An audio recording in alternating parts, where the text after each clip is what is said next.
what we're talking about today is Africans in Africa, leaving Africa to the Western world, and what they actually, the mindsets they're going to the Western world with. Like, what are they thinking about? They're thinking of just getting whatever they can from the Western world, reaping without sowing. You get it? So they come with the mindset of, yo, I'm going there to make money. But they fail to realize that there are a lot more challenges you have to go through. Like, you have to put in that work. And most of the African communities, they are not ready to put in that work. So I think it's actually tying us down as a community and as a people. And I feel like we should discuss about it and share our views about it. So, what do you guys think? I agree to a point, the statement that Africans leave Africa to come to the Western world to achieve a goal, which is ultimately making money. This does not say they don't have the zeal to work. Is just I understand something. You're saying that Africans actually come here with a mindset of putting in work work, but the system doesn't support them as much. I think that is where you're driving from, right? Yeah, so that is something we should actually look into too. So, what are your opinions about that? Is it that they actually have the mindset to come make a difference, and on getting here, there are no resources to help us, do that job, what we aspire to be in? The resources are there. The resources are there. It's just at some point when the difficulty comes in, it seems that people tend to give up and just try to find the easiest way to make it here. So, And that will involve not doing the proper 9 to 5 jobs that most people would encourage Africans to come and do. It's just that I difficult. like your point, because me and Tunde, we had a conversation like this about the 9 to 5, where we should start up from. But you have to understand that we need to start up from somewhere. Yes. The fact that we're running away from doing 9 to 5 jobs, that is the reason why you will never. It's really hard for you to see a black person heading a corporation, a bank branch, being a bank manager, or being one of the top executives in any businesses around here, Right. because you have to go through a process. And I feel like we black people, we don't want to go through that process. We just want to get there. Right. It doesn't work like that. And this is the same reason why we're stuck here, because people before us, they came and they had this mindset that we don't want to work, we just want to make money. It's affecting us because our kids are still going to grow up, like me and Tunde will discuss, and they're still going to find themselves not, having this connection or getting to that point. Why? Because we failed to get to that level first to assist them. We're just sitting around, we're not doing anything, we want money, right? Right. You're definitely going to give birth to kids. The kids will grow up and find out that there's no avenue for them to progress. Olivia yesterday, the conversation we had too. yeah. We said the bank system is fucked up. You can't even go to the bank. We don't have a bank in Canada, or like even the rest of the world. It's difficult for you to see a black-owned bank. Right. You get it? So when you look at that, it's like we're not making effort. This is the economy, bro. This is not just about cashing out and making money.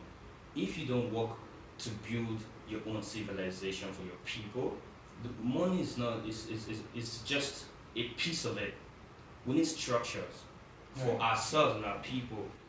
So Yeah, and that's the problem though that we do have today, because I mean, even from people from back home, they don't have that mentality to know that hard work does pay off here in Canada. yeah. They feel like that quote unquote money's on the ground. So they feel like Canada is a rich country whereby they could come here, collect all the money that they can do in order to do what they want to do. And that's not the case possible. What you need to do is that they need to understand that there's labor towards it. They need to understand that yes, the 9 to 5 job, Yeah. working the hours and such forth like that. They don't see it like that. Yeah. They don't see it like that, and especially coming from their families and friends and that have come to Canada and whatnot. Basically, they just call them to be like, send me money, send me money, send me money, send me money, and we do that. So it shows them that okay, there's money there, and that's the reason why they just have that mindset to think that just come get money and do what we want to do, but not understanding the hard work that comes behind it. True. So I mean, it starts from even our motherland. It starts from that roots. I feel like once they have that understanding to know that money is not easy, and understand to know that even though we are here in Canada, it's home. We still have to work hard to get to where we need to get It's to. just that in Canada, everything is just has been done so well that the system Correct. works for those that are willing to work. Right. There's just more opportunities. There's just Right. more open places to help you. There's more research. There's more facilities. Yes, I can start from here, then and back home. That's why people should just come here to get that experience. But you also understand that in order to get to where you want to get to, at the end of the day, you need to put hard work. Do you think the Western world is like this because they just want to make money? No, We don't see the bigger picture. they thought about longevity. That's Do you, what you they get me? thought about. We don't see the bigger picture here. That's the problem with us. We only want to think about tomorrow. Right. Have you ever sat down and thought about your 2 generations from now to come from now? Yeah, The kind of life you want to live for them, the I kind of fear legacy for you want them. to leave for them. Have you thought about that? Mm-hmm. Those are some of the things we as a people will need to discuss and think about. But we talk baselessly, and it pains me though. So now, you said something, it's been set up for them. And what are we doing? What move are we making? What are we trying to achieve? They are planning for a greater future. What are we planning for? And believe me, it's what J. Cole said, we're the middle child. You grew up seeing the elders doing something, and you see where you are right now. There are people after you. And you know, it's like someone above you and someone behind you. Did you really learn anything from the people above you that No. came before you? So what extent are you trying to go to educate the ones coming before you? You need to take on responsibility and believe that yes, we can do something, we can make a difference. Yeah. So we need to change the mindset anyway, so yeah. For me though, I really feel it has to do with mindset. You know, back in Nigeria, like you said, back in Africa, you know, most people there's like they don't get the understanding that look, when you come to Canada, or rather when you go to anywhere in the Western world, you need to contribute. You don't just come there to get, and maybe feel Right. you've got money on the street to pick or something. You need to put on some, you know, Right. you need to do some things for you to just, the platform is there. Like the environment is better from where you are coming from, Mhm. for you to grow and get to where you're going to. But at the same time, there's some shit you need to put in. Yeah. You get, so I just feel it has to do with the mindset. Mostly, maybe you educate them more, talk to them. Most especially, I'm not talking about those here already. I'm talking about those planning to come. Maybe you talk to them, educate them more. And We're giving out as a community. What are we capable of doing? Because I feel like we're not exploring our mindset. It got to a point I thought to myself, like, what has this world become? That we feel like we can't use this to make a difference. We have everything it takes, bro. Why can't we just do critical thinking? What can I do? How can I make an impact? What can I change? There's so many things, so many problems we're facing as a people, the black community, that I feel like we can actually make a difference, and we're not doing that. So we need to, like, wake yourself up. Let's wake ourselves up and say, let's do this. I want to do it. I want to make. You don't want to just, man, people have come and go, and they don't make an impact. And there's something I always say. It's in my book I wrote. I said something. I said that. Let me not forget. It's your Sorry. I said that the most creatures on earth that has come to earth and gone without finding the purpose they're here for are humans. Even animals, the plant, they know what they're doing. They breathe, they give out, what's it? Yeah, intake oxygen. A lot of, look at animals, they know what they're doing. But people roam this planet for 1,000 years, bro. Actually, I wanted to correct that. They take carbon monoxide and produce Yeah, oxygen. oxygen, okay. So That, Plants. okay, whatever, that camera is fucked up right now. You get it? Well, people roam this earth every single day. Millions are born, millions die. And not even half of these people know their purpose. Right. Have made a difference. Like, you can't just walk on earth for a complete how many years of your lifespan.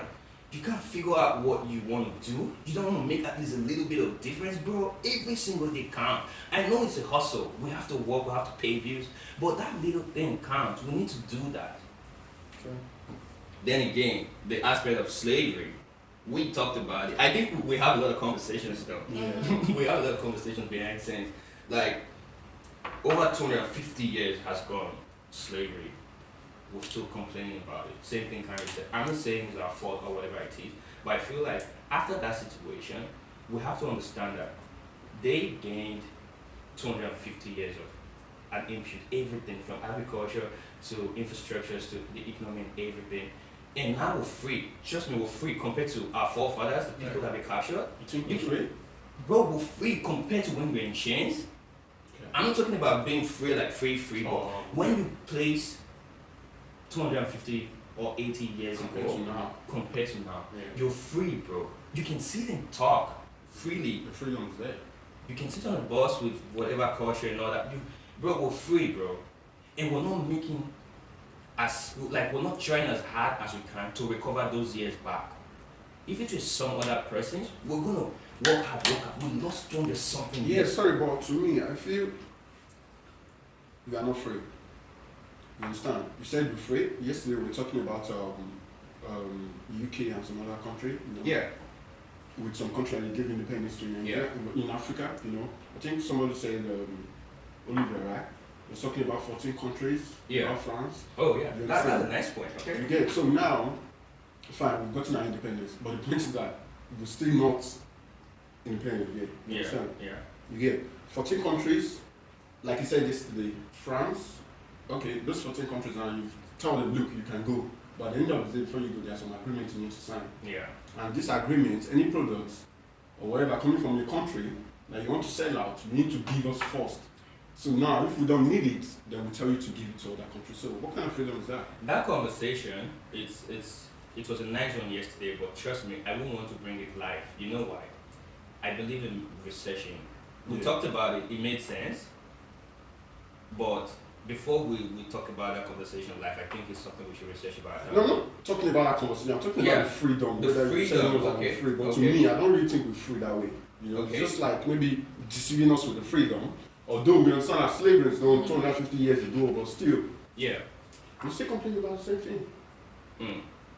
Yeah, so That's that's what I'm going to. It's not like maybe I'm trying to talk about. Yeah, yeah, yeah. I'm just talking about the freedom. He does have a point there. yeah, he does.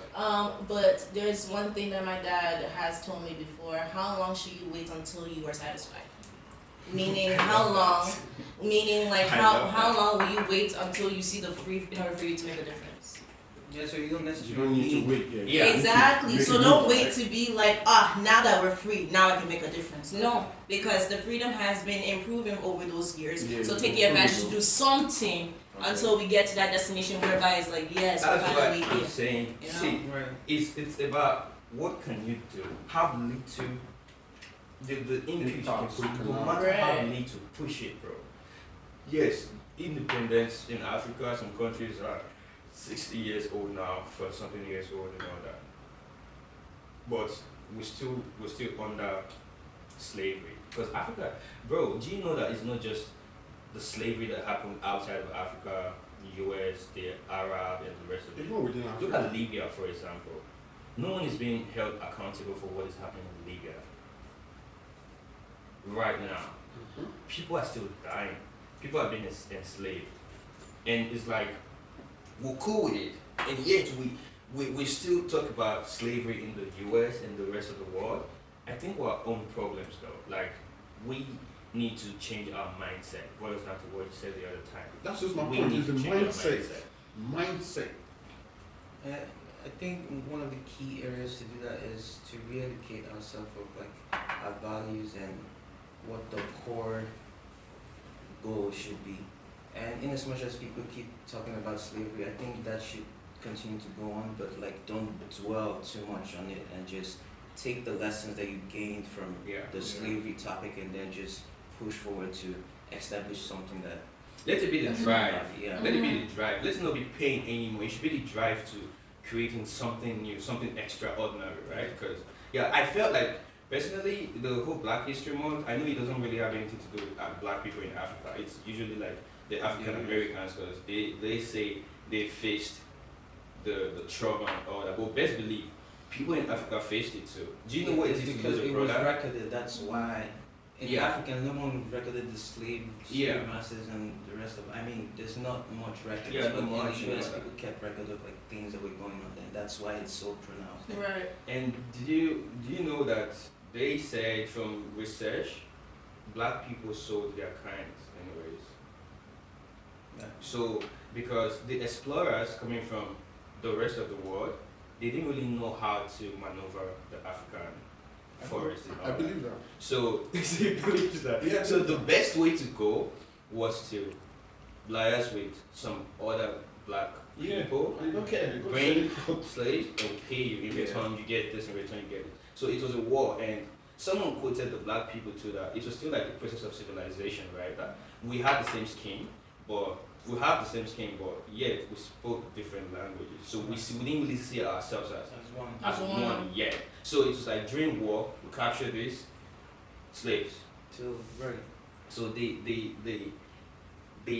what English am I going to use? They took advantage of the people. Of the division. Yeah, the between us. division. They like, yo, these guys are divided. Let's go. Boom. It's crazy, man. Yeah. So first of all, secondly, this conversation is really nice. So can we like maybe talk about our aspirations as people in Canada and like, you know, what is holding us back? Because let's try to like give people something. Like you want people to know the kind of person you are and what you're thinking and what you intend to do, what is stopping you back in whatever, you know, journey you're embarking on. What was your drive anyways? Yeah, so What's the story so yeah, far? story so far. Personally, I'll say the journey to Canada. If you left Africa to Canada, maybe you might just want to show the light on, right? Like, this is what I had in mind, right? I go to Canada and it's something different, entirely different from what the mindset I came with. Because this is the same thing we're talking about, right? People back home still feel like, yo, once you pop up here, it's a different ballgame. Right. Yeah, so. And for the ones that have been here very young, when they were little, Okay. you know how to twist it. Anyways. When I came to Canada from Nigeria in 2011, it was solely for education, and I think my journey has been Sweet. full of experiences that teach me or that make me develop a mindset for changing things back home. Yeah. Like when I was 2 years ago, I wasn't having this thought as to like what can I do. I was just focused on the grades, my classes, and then after school, I was focused on like trying to find a job. And after that, I'm focused on like trying to create something of substance back home. And the journey so far, though difficult, it's hard to find like to keep pushing and achieving the goals that you set for yourself. And I think that's the most difficult thing that I find in Canada, like finding the like-minded people to like actually come together and build something. It's hard. Yeah, it's difficult. And that's the mindset that I have. You know, wanting to create substance. That's it. Yeah. Actually, for me, you know, coming all the way from Africa, like, I've been in UK before, so I understand what it The is. culture and how it Yeah, works. in the Western world, understand that, look, you need to work. But one thing I'm going to say to parents back in Africa is like, you don't always tell your kids it's all about school. Because I think that's the wrong mindset. Yeah. You get it? When I went to UK, that was the mindset I took down to UK. It's just for me to go to uni, after uni, get a job or something like that. But it wasn't that way. There's so many things you can do outside school. Right. And it's a matter of choice. If you wish to go to school, fine. If you wish to do something else, fine. But back in Africa, they make you look like, tell you that, look, that guy's a medical doctor. He's got just one head like you. If he can be a medical doctor, you can as well. Yeah. Even though you know your strength is not, you know. So coming down to Canada is something that I already understand how the culture is. But back in Nigeria especially, they make, like the way they discuss about Canada to people, there's like, you come here and the money's just on the trees. You don't tell them the truth. You know, they don't tell you what you gotta do. Like, It's true. you can wake up as early as 4 a.m., going to work, you know, work Monday to Sunday, Monday to Friday, no time for yourself. Nobody's going to tell you that. It's like, look, you know, it's all about the freshness. Come on, this is the weather, man. Flexing. You know,